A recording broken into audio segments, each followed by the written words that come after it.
Petaflops or Megaflops, a story about giant databases. Today, you're going to learn about the joys and woes that come with billion-row databases and data lake systems.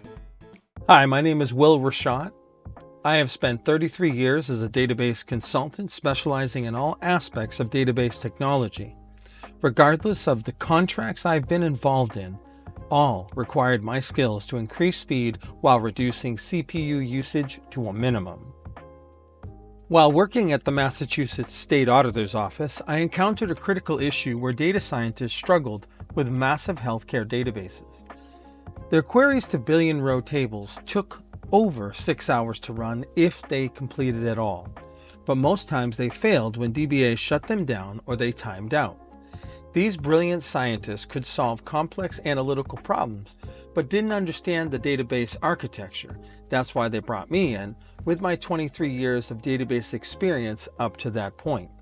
After several strategic phone calls to understand the database structure and its partitions, I transformed their 6-hour query into a 15-minute solution.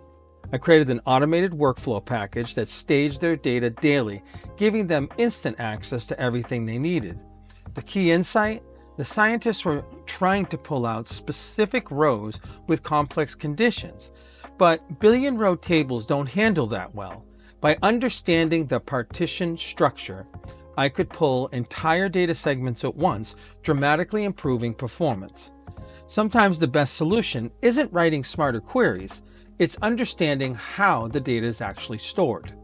Then you write simple queries to pull all the data in a large chunk with zero conditions, except those that are outlined by the partition.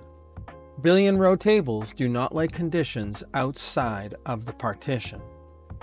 Think of a billion-row database like a massive library with thousands of rooms. Each room is a partition, perfectly organized by year and topic.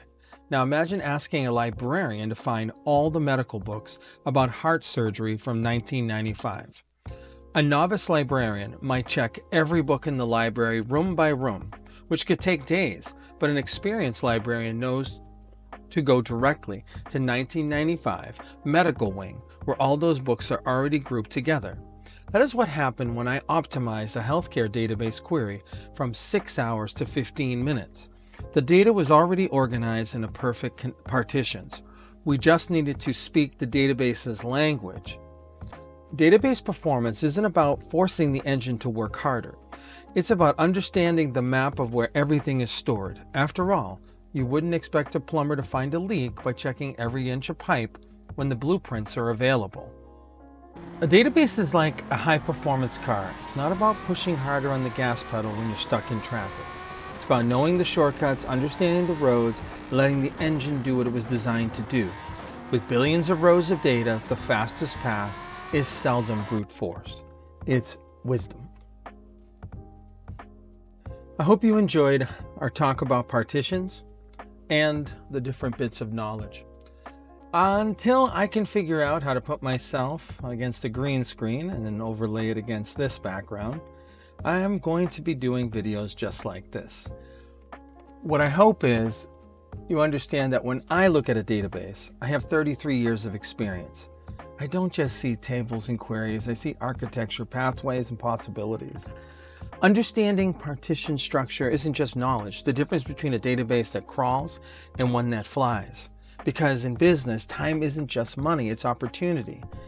And the fastest solution isn't just writing more code, it's knowing where to look. Thank you, and be sure to subscribe and like